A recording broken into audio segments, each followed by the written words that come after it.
Saludos cordiales. Continuamos entonces esta vez ya con el último tema del módulo quinto. Vamos a ver en este tema estudios comparados de derechos humanos y violencia contra las mujeres. Vamos a identificar algunos elementos recurrentes a nivel mundial.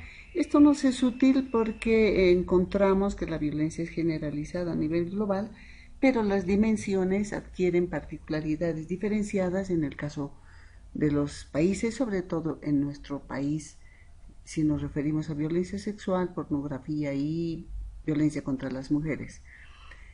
En este ámbito encontramos que la violencia contra las mujeres persiste también en nuestro país, eso dicen en los estudios a nivel mundial, pero en nuestro país también la identifican como un obstáculo para el desarrollo de ellas mismas, para su propio empoderamiento, para el avance de las mujeres. En este escenario encontramos que la persistente vulneración de derechos humanos de las mujeres impactan de diferente manera en la salud, por ejemplo, ¿no? En los presupuestos públicos de salud, no solamente en la salud de las mujeres, sino en los presupuestos de salud, porque tienen que atender víctimas de violencia que quién sabe cuyo presupuesto no está incorporado. Entonces sí tiene un efecto en los servicios de salud. También vemos que la violencia contra las mujeres se nutre de límites al ejercicio de los derechos civiles, ¿no? Cédulas de identidad, certificados de nacimiento, cambios de nombre, cambios de estatus en el matrimonio, etc. Muchos derechos civiles que son afectados en las mujeres, y esto es recurrente en varios países y en Bolivia también. Hay efectos negativos de la violencia en la educación y por tanto en el proyecto de vida de las mujeres. Como vemos, si bien es generalizada la violencia,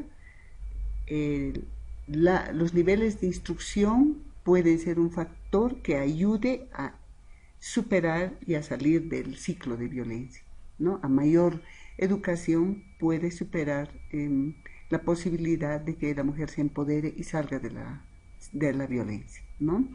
No solamente se queda a nivel personal y familiar, también tiene efectos en la comunidad. Es decir, las comunidades muchas veces, si son comunidades abiertas, por ejemplo, podrían decidir no involucrarse porque obviamente hay un patriarcado que rige y no les permiten a las mujeres la denuncia, dependiendo también de su cultura. La comunidad se puede involucrar también conformando redes de apoyo a las víctimas de violencia, ¿no? O mujeres que han sufrido violencia pero que ya la han superado, pueden conformar redes o grupos de autoayuda. Entonces sí tiene efectos en la comunidad. Hay dificultades en el acceso a las oportunidades económicas y eso recurre en violencia contra las mujeres. Es muy difícil el tema de oportunidades económicas para jóvenes y para mujeres en general, para mujeres en determinada edad, para adultas mayores, etcétera. Sí hay límites, ¿no?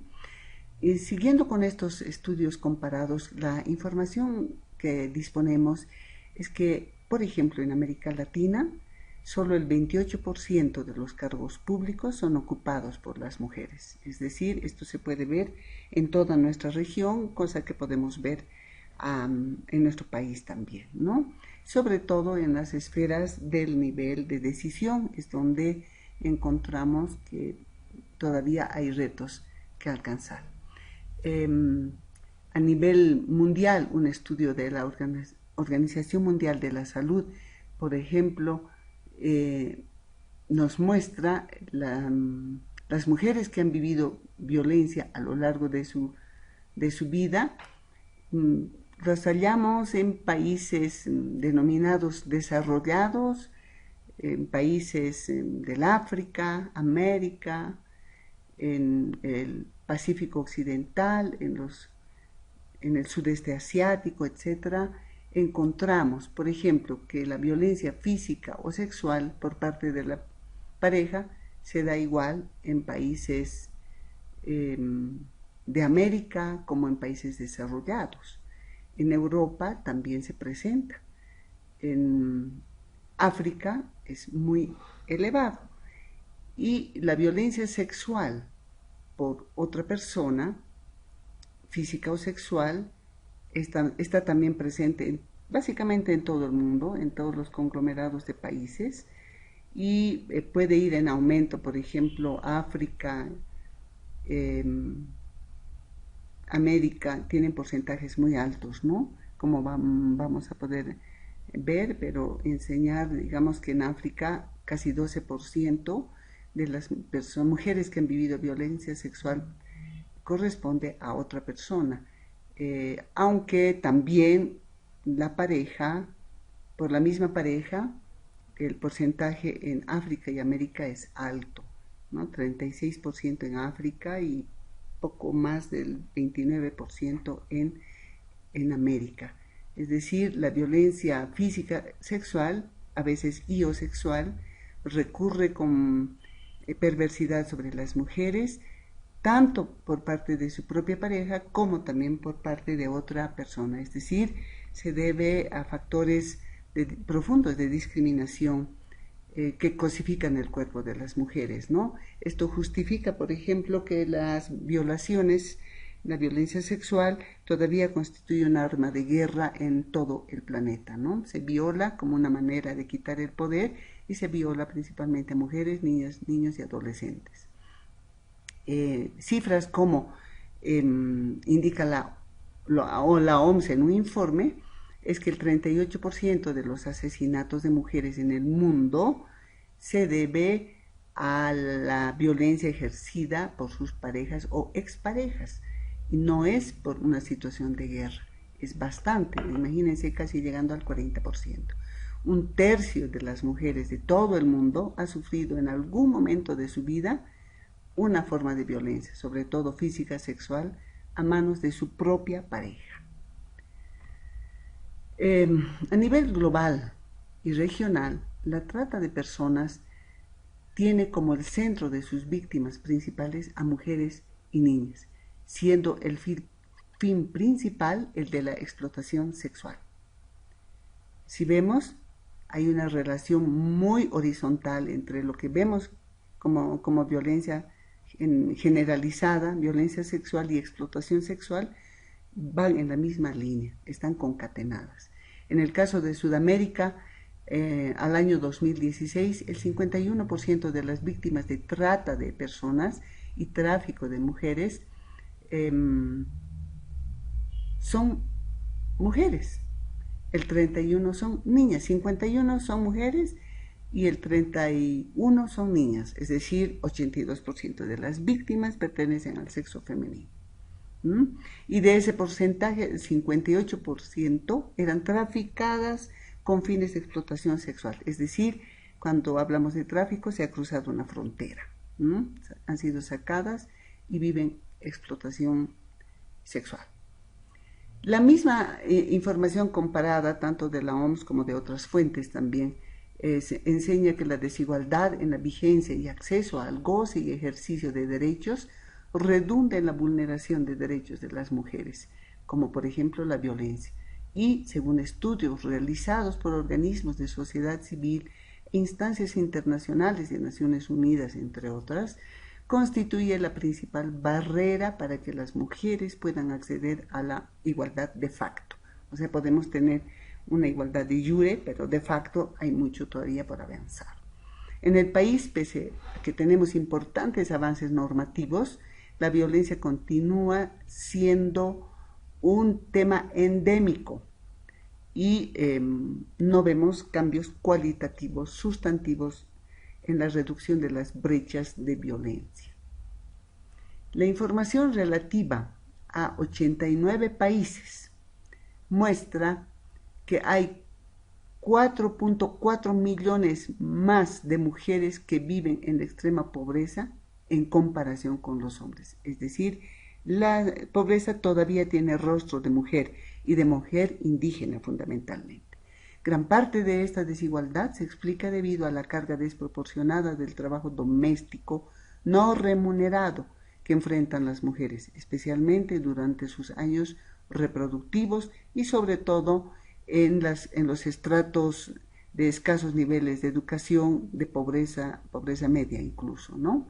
Es decir, cuando hablamos de trabajo doméstico estamos hablando del trabajo de cuidado. Las desigualdades en base al género todavía persisten en todos los países, en todos los grupos sociales y son relevantes en todas partes. Hay en todos los grupos y estratos sociales, aunque recurre más en las pobres y rurales.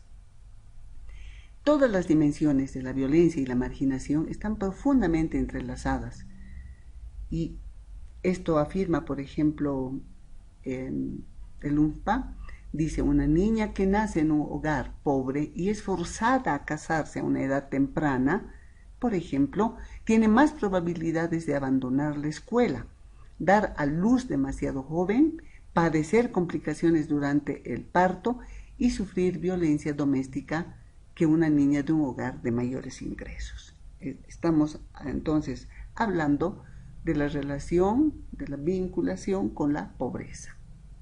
Las poblaciones en alto riesgo, en el caso boliviano, por ejemplo, son de particular atención en temas de violencia. Las trabajadoras asalariadas del hogar, a pesar de que cuentan con normativa nacional e internacional, hay tendencias a una protección en cuanto a algunos de sus derechos, no todas gozan de salario digno, no todas viven un trato igualitario, no tienen acceso a la justicia cuando van a denunciar el abuso. Muchas veces han sido golpeadas, han sido encerradas o no se les ha pagado sus salarios argumentando que tienen techo, comida y vestido. Entonces, ya están organizadas en la Federación Nacional de Trabajadoras del Hogar y a través de sus asesores de una oficina de asesoría legal han presentado denuncias ante el Ministerio de Trabajo, pero todavía hayan barreras en sus reclamaciones. De un total de 101 casos en proceso por salarios devengados u otros en el ámbito salarial, la mitad ha sido archivado, ya sea porque los que iniciaron el proceso han tomado mucho tiempo o las denunciantes abandonaron los procesos y por la retardación debido a la carga procesal desiste, porque además tiene un costo. Esa es una estrategia todavía patronal por la cual se las lleva al Ministerio de Trabajo y se incumple sus derechos, se viola sus derechos laborales. Las mujeres privadas de libertad, por su parte, que de acuerdo a algunos datos está entre el 7 y el 10% de la población penitenciaria, tiene un rostro de violencia muy fuerte, ¿no? Porque al poco tiempo ellas ya no tienen el sustento que tenían afuera o compartían, digamos, obligaciones económicas, entonces ellas pasan a ser jefas de hogar desde el recinto y tienen que generar ingresos para sostener a sus hijos que están con ella dentro del recinto y o fuera del recinto, ahondando, por tanto, su difícil situación y provocando una alta vulneración de derechos. Por ejemplo, pelan, lavan, hay obligaciones dentro de los recintos, ellas tienen que cumplir y les pagan 5 bolivianos, digamos, por todo el día, tienen que ayudar en panadería, ellas tejer, planchar, lavar, etcétera, y a veces hay intermediarios dentro de los recintos que les restan sus ingresos. Entonces esto redunda en su alta precariedad, la vulneración de muchos de sus derechos sexuales también, porque no salen visitas conyugales, son más difíciles para las mujeres, el tema de su salud, la educación, etcétera. Esas áreas de vulneración de sus derechos es una constante en esta población. Las mujeres indígenas, por su lado, también, sobre todo las que están en la Amazonía de Pando, que son la mayoría de los pueblos indígenas de la Amazonía están ahí, destacan en un informe que han hecho a la CEDAW, al Comité de la Convención de la Eliminación de toda forma de discriminación contra la mujer, que viven diversas formas de violencia.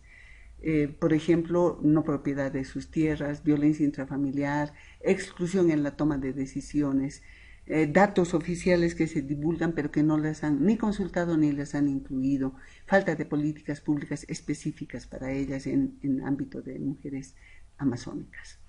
En cuanto hay un estudio del UNFPA que muestra, por ejemplo, que los derechos sexuales y reproductivos de estas mujeres de la Amazonía son altamente vulnerables porque la violencia sexual es una forma de violencia muy presente en sus vidas. Respecto a las mujeres viviendo con el VIH, preocupa que el número de seropositivas, por ejemplo, ha ido en incremento, siendo que la principal vía de infección es la sexual. Y si a eso miramos la cosificación del cuerpo de las mujeres, los factores de género que las subordinan, las culturas que también las subestiman, entonces las mujeres pasan a ser una población susceptible de ser infectadas por el VIH, como estamos viendo, con los datos estamos escuchando, ¿no? El estado de derechos de las mujeres y la violencia de la que es sobreviviente limita su propio desarrollo. Podríamos decir lo mismo de muchas otras mujeres con discapacidad, por ejemplo, ¿no? Las mujeres TLGB, etcétera, lesbianas, tienen vulneración de derechos muy altos. Asimismo, para mirar los estudios comparados a nivel de datos en la región y en el mundo, hay que tener siempre presente que los derechos son interdependientes, hay conexitud. Y ahí tenemos un bagaje de instrumentos que no los podemos leer aisladamente. La Carta de Naciones Unidas, la Declaración, en fin, y toda una historiación de cómo las mujeres han ido avanzando a nivel global, buscando una única plataforma de lucha que era eliminar la discriminación y eliminar la violencia contra las mujeres, buscar el derecho a una vida libre de violencia, y vemos toda una historiación desde 1945 y aún antes, donde vemos que las mujeres han establecido líneas de lucha resistiéndose a un sistema patriarcal que las cosifica, las discrimina y las violenta. A través de esta historiación llegamos entonces a la primera conferencia mundial que ha sido en México en 1975, donde se hacen acuerdos, digamos, globales a favor de la no discriminación a las mujeres. Pasamos por una segunda conferencia mundial sobre la mujer. Más adelante ya se hace un programa de acción de derechos, una declaración de acción de Viena, por ejemplo, que contempla la protección de sus derechos sexuales, que es un flagelo para las mujeres, ¿no? Y llegamos a la cuarta conferencia mundial de la mujer en 1995, conocida como Conferencia de Beijing, donde se hace una declaración y se conforma una plataforma de acción mundial de Beijing, que considera varias esferas estratégicas donde los estados se comprometen a trabajar. Entre estas esferas, la pobreza, educación, capacitación, salud, erradicación de la violencia, conflictos armados, porque la violación es un arma de guerra, la economía, porque las más pobres son las mujeres, mujeres en el ejercicio del poder y la adopción de decisiones, es decir, no estar ahí en un puesto de decisión sin decidir, a eso se refiere, es decir, la decisión tiene que ser autónoma. Mecanismos institucionales de adelanto de la mujer, es decir, una oficina, un ministerio, un viceministerio, algo que pueda garantizar y liderar la protección de derechos de las mujeres y políticas públicas, ¿no? Hablan de vigencia de derechos humanos, medio ambiente, medios de difusión que no estén cosificadas, y hablan también de la niña, porque también es mujer y vive también violencia. Entonces es un hito histórico lo que marca la plataforma de acción de Beijing.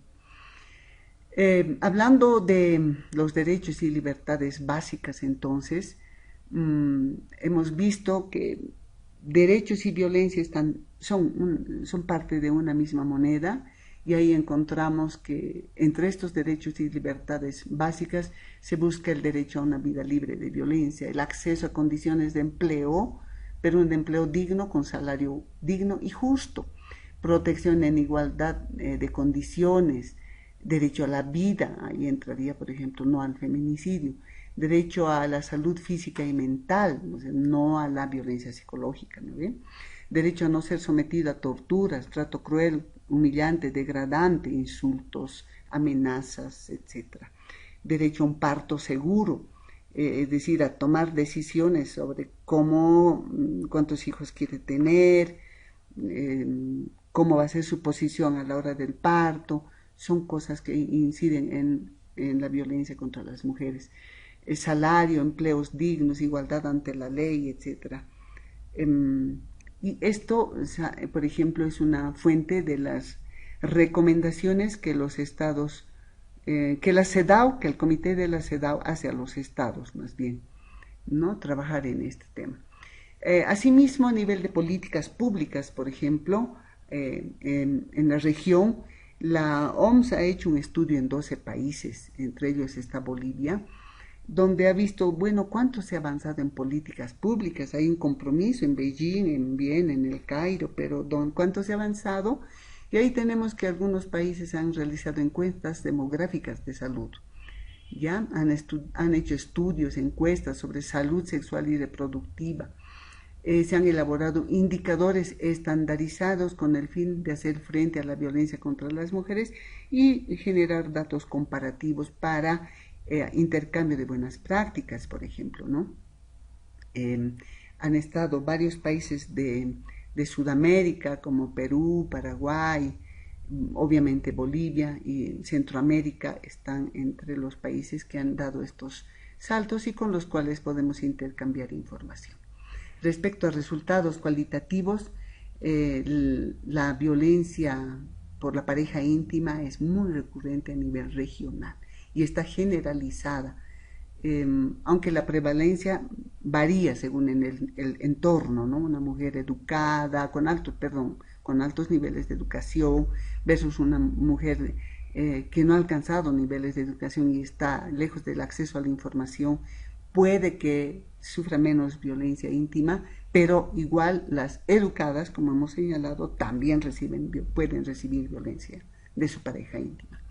La violencia infligida por un compañero íntimo comprende, por ejemplo, actos moderados, ¿no? Insultos, por ejemplo, decir gordita puede parecer un cariño, pero a lo mejor tiende a subestimar, a acomplejar, ¿no? Pueden ser entonces actos moderados hasta situaciones prolongadas, crónicas, de malos tratos que pueden terminar en violencia, en peores formas de violencia.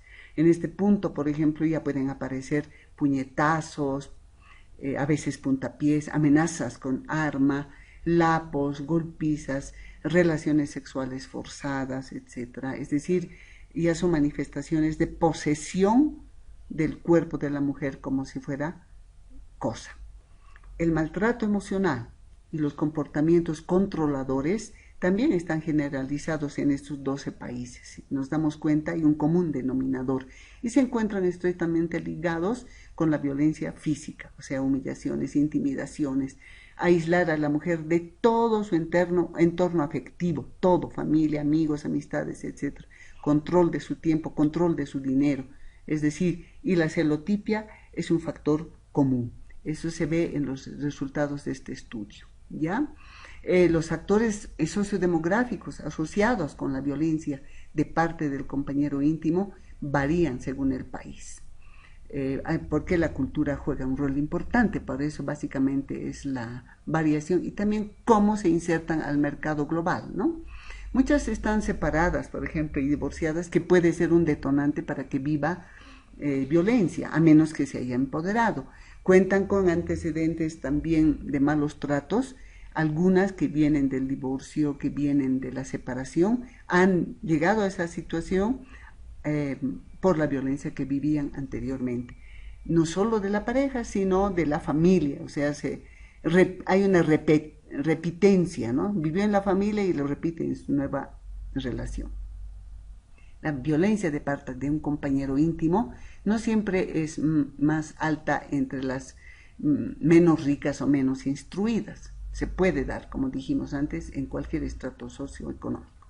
Pero ya emergen cuestionamientos a los roles tradicionales asignados a mujeres y se tiende al empoderamiento de las mujeres. Es decir, las generaciones más jóvenes tienden, no mucho, pero tienden a un empoderamiento donde la democratización de roles domésticos, roles de cuidado ya es compartida entre la mujer y el hombre. La violencia infligida por el compañero íntimo es un problema de salud pública. Trae costos, efectos perversos sobre la vida de la mujer, sobre la familia, sobre las y los hijos, pero también sobre los estados. La violencia está estrechamente relacionada con la salud reproductiva. Un ejemplo claro, el embarazo adolescente, embarazos no deseados. La iniciación sexual forzada y no deseada ocurre a edades tempranas para muchas mujeres jóvenes y niñas. Es la punta del iceberg del problema más amplio del abuso sexual en la niñez y en la adolescencia y del inicio sexual no deseado. Ahí tenemos severos problemas, por lo que hay que establecer atención particular, no solo leyes, políticas públicas más bien, que puedan hacer una protección diferenciada, una acción afirmativa para esta población. La violencia en la niñez aumenta el riesgo de otras formas de violencia en etapas posteriores de la vida. Si ha vivido violencia en la niñez, peor si ha sido iniciación sexual forzada, va a tener efectos perversos a medida que va creciendo, ¿no? Tiene importantes efectos intergeneracionales negativos, rechazo al varón, rechazo a una unión con una pareja y negación de un proyecto de vida, agresividad, en fin. Detrás están historias familiares de violencia, padecimiento de malos tratos en la niñez, abuso sexual, niñas y niños con mayor probabilidad de violencia en el hogar. Eso es lo que muestra estos países en todo el estudio que nos presenta atinadamente la OMS-OPS y que ustedes lo van a poder encontrar en la plataforma.